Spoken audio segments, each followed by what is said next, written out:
We're gonna do this fancy schmancy for you guys, just so you can see. So we literally just had a client leave. There was a lot going on here.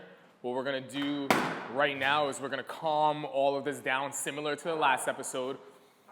If you guys have been following us on Instagram and Facebook, you'll already know about Sloan. We actually are including Sloan today, so you can see him over there.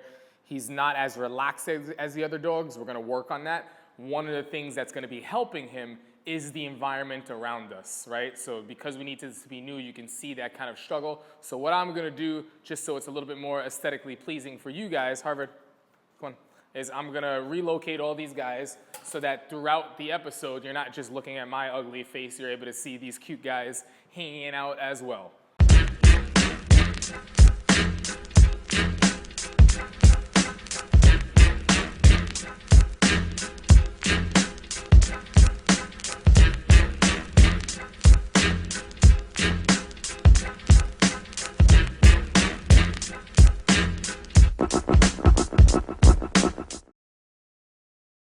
All right, let's see. And if that's not the definition of a nice guy, Maggie, oh, Maggie moves, I haven't seen you in a while. What's up, girl? Then I don't know what is, right? So we'll get some of these guys around. I think we can even double up on some placemats here. Bolt, what's up, bud? Oh, my man, Move this over. I'm actually gonna go ahead and I'm gonna keep Sloan by me. So this is where he's going to be. How many dogs do we have here? 1, 2, 3, 4, 5, 6, 7. 7? 6, 7. Okay, so 1, 2, 3, 4, 5. Lola. What's up, Lola? Oh my goodness. She got a little limp? Was she playing rough today? No, Lola. I think I saw a... Wait, no. Come here. Off. Come on. She likes to play rough. Look at that. That's why she might be limping, because she likes to play really, really rough. Sloan, nope. Back. Okay, and last but not least, we'll go ahead, and I guess we'll just move him here. So it's going to be this easy, right? Samson. Bench. So bench is his place word. Bolt. Come here. Nope, this one. Place. Good. Harvard. Come here. Bench, or place. Watch back Sloan up. Lola, come here. Soko, Lola, come here. Place. Good. So, nope. Place. So the tone is important. Down. See, so she's in play mode. Soko, come here.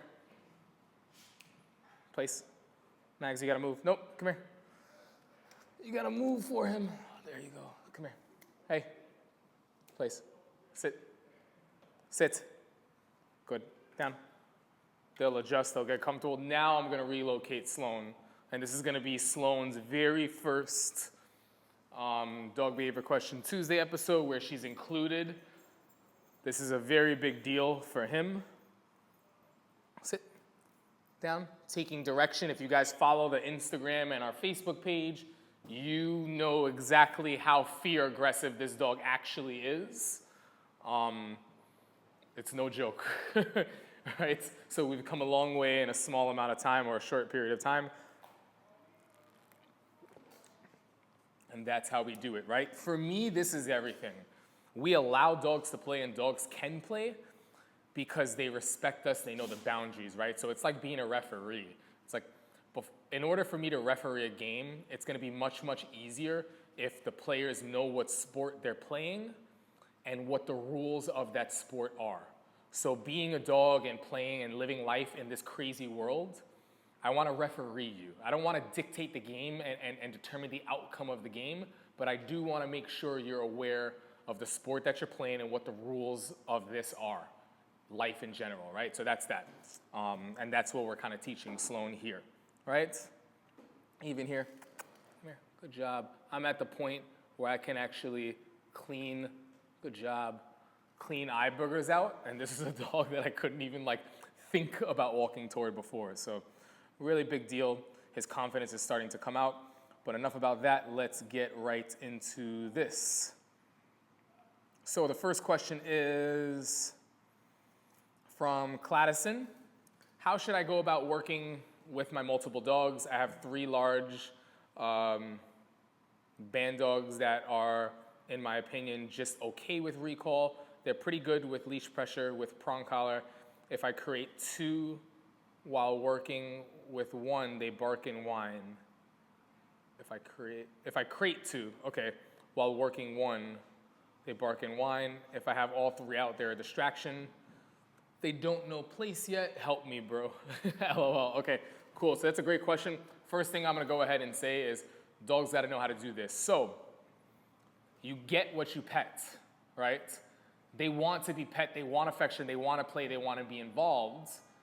You need to spend more time showing them what to do and what you expect so that when the time comes that you ask them to do it in a place that they struggle or a place that they normally wouldn't do so or wouldn't know how, you can say, hey, I know this is tough, but you know that thing that we practice all the time? You can do that here. In fact, I need you to do that here. And that's basically what you're doing. So I would say feeding time, you got to work on placing your dog. If feeding time is too much of a challenge, place your dogs and have them hold place. You might spend one hour with one dog holding a place, then put that dog in the crate. Another dog individually until you get to the point where they know how to hold the place in a calm setting. If you have to keep long lines and leashes on them and they're good with leash pressure, that's your follow through in the event that one breaks off, you can actually follow through and get them to hold the position. Then eventually you bring food out. When you bring food out for yourself, they're not around you. When you tell them to place, they're expected to stay on the mat until you release them. So before you start doing longer durations, you want them to be able to know how to hold the place and then give them the release and the reward of food or whatever motivator that you have that you want to give them so that they know they're waiting until you give them that release. And then eventually you start to extend the duration. I would suggest watching our Periscope episodes and some Dog Behavior Question Tuesday episodes from back, a couple back, so you can start to get an idea of what I mean. And that should definitely help you. Because I can tell you right now, these aren't my dogs, with the exception of him. So if we can do this with these dogs, there's no reason why you can't do it with your 3 that you're with every day. It's just a matter of taking the baby steps, right? Boxer Bros. I take my 7-month-old out to go to the bathroom every 3 hours because she comes to work with me during the day. Lately, she will not wait till we get to the grass spot 2 blocks away, and she will go as soon as we hit the sidewalk and pee on the sidewalk. How do I stop this and make her pee in open grass and not where people need to walk? Okay, so one thing I would go ahead and say, this is actually very similar to New York City. If your dog knows leash pressure, make sure your dog knows that first, right? Because you want to get the dog to the point that when you get them on a leash, they're in a mode where even if you have to hurry a bit, you're getting them kind of going and you're getting them moving with a little bit of momentum. That way when they go to stop, right when they're thinking about stopping, you're interrupting with leash. That might be a little bit firmer in the beginning until you have to interrupt that dog, get them going, good job, and then you give them the shot where the grass is hopefully not a mile away, but kind of over there. You do it a couple times because your dog is 7 months old, so you probably can't pick them up. You should get to the point where your dog does that. Harvard actually has a bad habit of, like, when we first get outside, he wants to kind of go right away. So because he knows a little bit of remote and leash pressure, I can do it with either way. I can be softer with remote and leash. Right when he's doing that, I can kind of interrupt him and he comes out of it. And he might have sprinkled or tinkled a little bit. And I can say, good job, let's go. And we'll walk. We get across the street and then I let him go. And I've done that like 3 times. And now he doesn't, at least with me, I don't know about with you, he doesn't go here anymore. He actually goes every single time I bring him to the grass. Or every time I bring him to the tree, which has like soil or dirt around it. So that should be able to help you get your dog good with leash pressure. Alpha Fem 28, thank you for the knowledge you share too easily. My partner and I are fans of your Periscope vids, so our American Bully is 3 months now.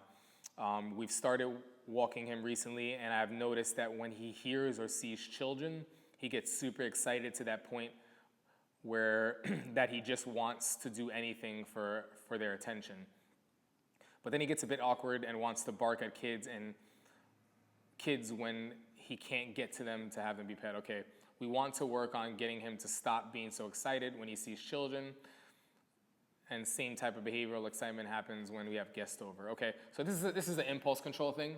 What you're looking at is probably a dog that a little bit too early on in the past got exposed to kids and excitement and saw that it was a really good thing. So the exposure part is nice, but the timing of when you were exposing your dog wasn't ideal. And your dog never practiced not doing it. I've actually done a couple of periscopes on this, but one in particular where this is really important. You need to practice regularly going against what your dog initially wants to do. And that's really hard for us as dog owners who love our dogs to bits and pieces, because anytime they want something, we want to be the ones that can provide that for them and give that to them. The problem with that is if every single time your dog sees a dog and wants to say hi, we let them say hi. Every single time they go to the park, it's 100% play. Every single time they see this and they look, we go to say hi. What happens is when the time comes that you're in a rush and you just need to get over here, or you want to eat and you want to include your dog and you don't want your dog, you really don't want to get up out of your seat, stop what you're eating to go across the street to say hi to that dog, that's the time when you're going to say, hey, I don't want you doing that, and your dog is not going to know how because you've never practiced it. So in the situations where it doesn't matter, quote unquote, where, you know what, he probably could say hi, but now would be a good opportunity for me to interrupt and say, hey, this is what we're doing, get them focused. That's what I would suggest. So it could start with proximity work and space work where initially it's at a playground and you're a little bit further or farther away where your dog is seeing, and then you're moving them in a direction where you're keeping them focused on you. Get your dog really good with leash pressure. Dog's still 3 months. Oh, the dog's only 3 months? Yeah. Oh, okay, sorry. Thank you for that. I misread that question. That changes things up a little bit. 3 months.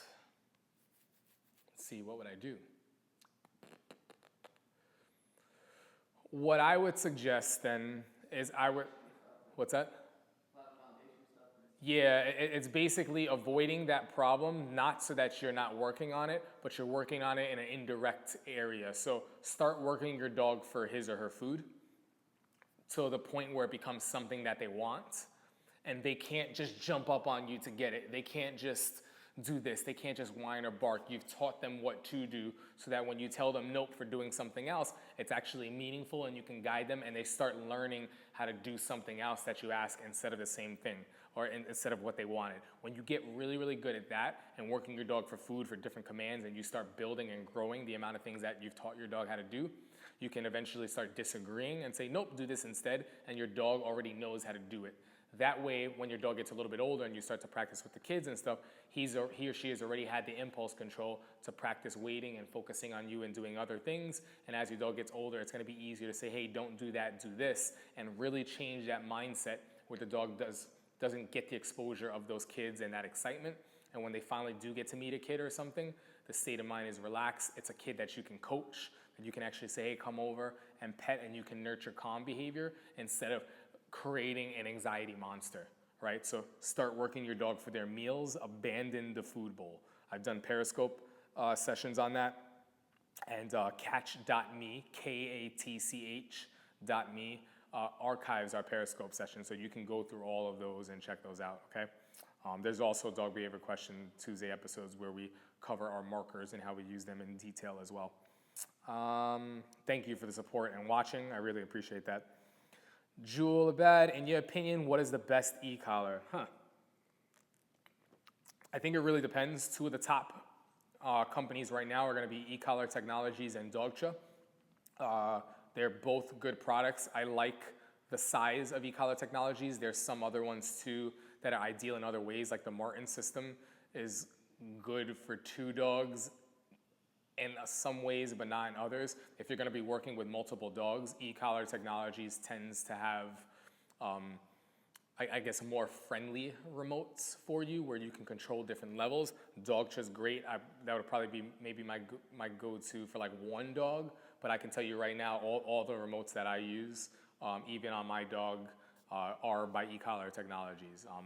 That's not to talk down or about anybody else, but I love their customer service, and and everything's pretty user-friendly for my clients. So I like that. It's also tends to be a little bit softer, and because I work with a lot of pet dogs and I'm not working with so many like high drive working dogs, that blunt kind of stimulation tends to be interpreted easier than some of the sharper stimulations that some dog show collars can have. And that's not all of them, because I know they have other ones too, but those are my two in my opinion. Smeegee, my newly adopted shelter dog was neutered less than a week ago. I want to have him pee and poo at a designated spot. I've seen your YouTube vid telling dogs where to go. I was wondering if I can train him to do that. Absolutely you can. How do I go about doing this? I try not to let him smell where he wants on structured walks. The shelter told me his hormones will level out in 40 days or so. Does this complicate things? No. Listen, all you have to do is, well, congrats, by the way, by having an adopted dog and your new dog in general, whether it was adopted or not, awesome.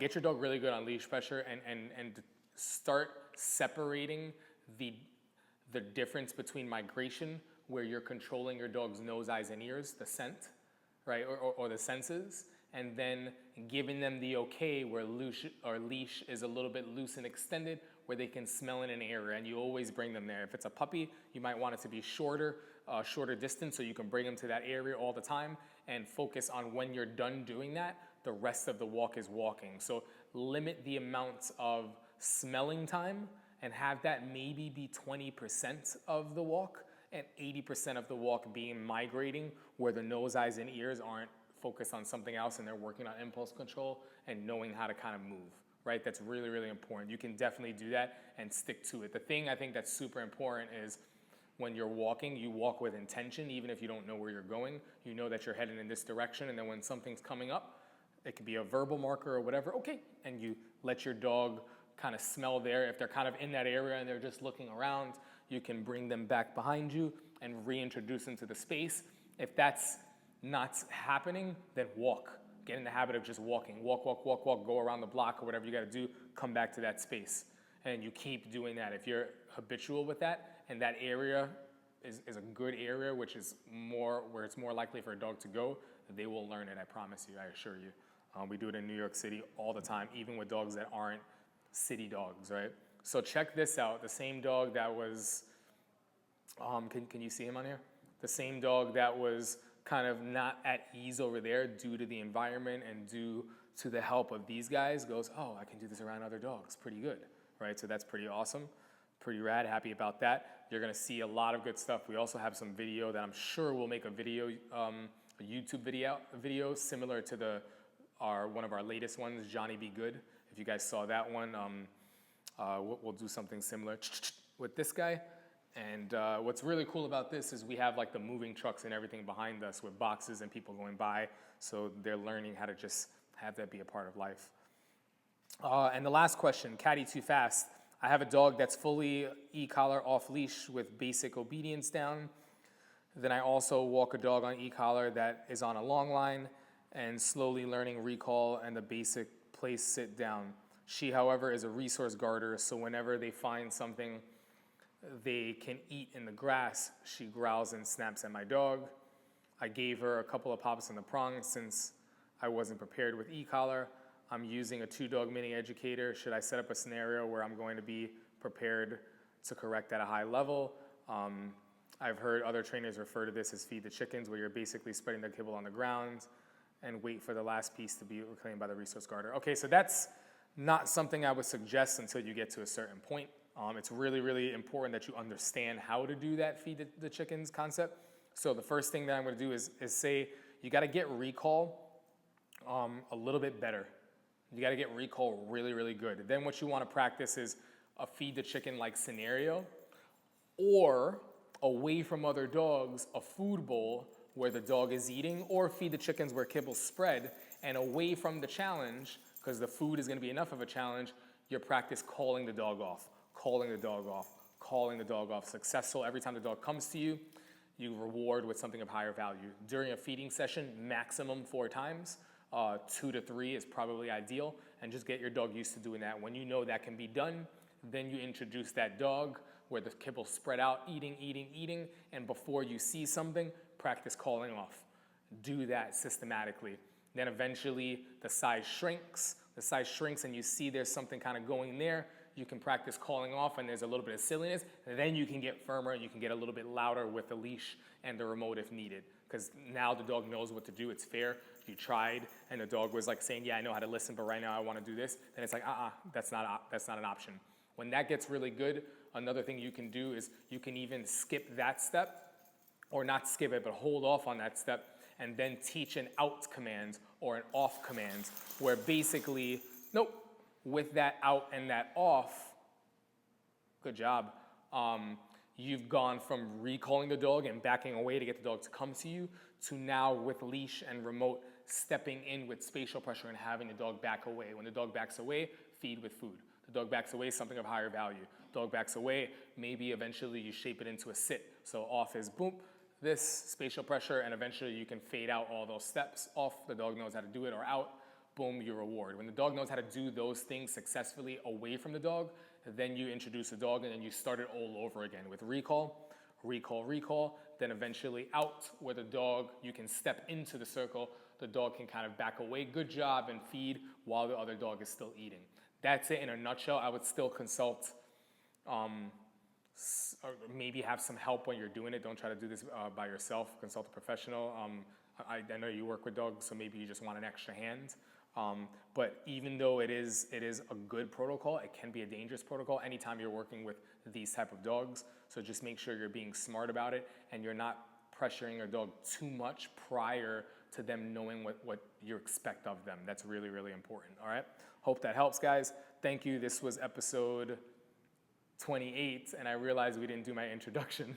This is episode 28. How we're gonna jump into that. That's gonna, hey. No. That's gonna, It's Blake Rodriguez, and this is episode 28 of Dog Behavior Question Tuesday. Later, guys.